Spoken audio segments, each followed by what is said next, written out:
शिंदखेडा व शिरपूर तालुक्यातील शेतकरी, कामगार, बेरोजगार युवक, महिला व सर्वसामान्य जनतेच्या विविध प्रश्नावर शासनाचे लक्ष वेधण्यासाठी शिवसेना उद्धव बाळासाहेब ठाकरे पक्षाच्या वतीने उपविभागीय अधिकारी शिरपूर येथे भव्य जन आक्रोश मोर्चा करण्यात आला। धुळे ग्रामीण जिल्हा प्रमुख शानाभाऊ सोनवणे यांच्या नेतृत्वाखाली दुपारी 12 वाजता जन आक्रोश मोर्चा करण्यात आला। हा मोर्चा चोपडा जीन ते उपविभागीय अधिकारी शिरपूर यांच्या कार्यालयापर्यंत दुपारी 2 वाजेपर्यंत असा मोर्चा निघाला। मोर्चा दरम्यान विविध प्रश्नांचे प्रतिकात्मक आणि लक्षवेधी स्वरूपात सादरीकरण करण्यात आले।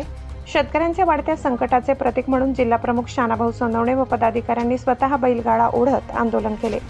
महागाई विरोधात महिलांनी गॅस सिलेंडरची पूजा व आरती करून शासनाचा निषेध व्यक्त केला। अच्छे दिन नकोत, आमचे जुने दिवस तरी आम्हाला परत करा, अशा घोषणांनी परिसर दणाणून गेला।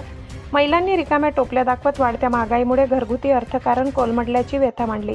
वीज पुरवठ्याच्या प्रश्नावर संतप्त महिलांनी प्रांताधिकारी कार्यालयासमोर कंदील दाखवत निषेध नोंदवला। शेतीसाठी पुरेसा व नियमित वीज पुरवठा मिळत नसल्याने शेतकरी त्रस्त असल्याचे त्यांनी सांगितले। ट्रान्सफॉर्मर जळाल्यानंतर अनेक दिवस बदलले जात नसल्याने पिकांचे मोठे नुकसान होत असल्याची तक्रार यावेळी करण्यात आली। पेपरफुटीच्या वाढत्या घटनांच्या निषेधार्थ विद्यार्थ्यांनी डॉक्टरचा प्रतिकात्मक देखावा सादर केला।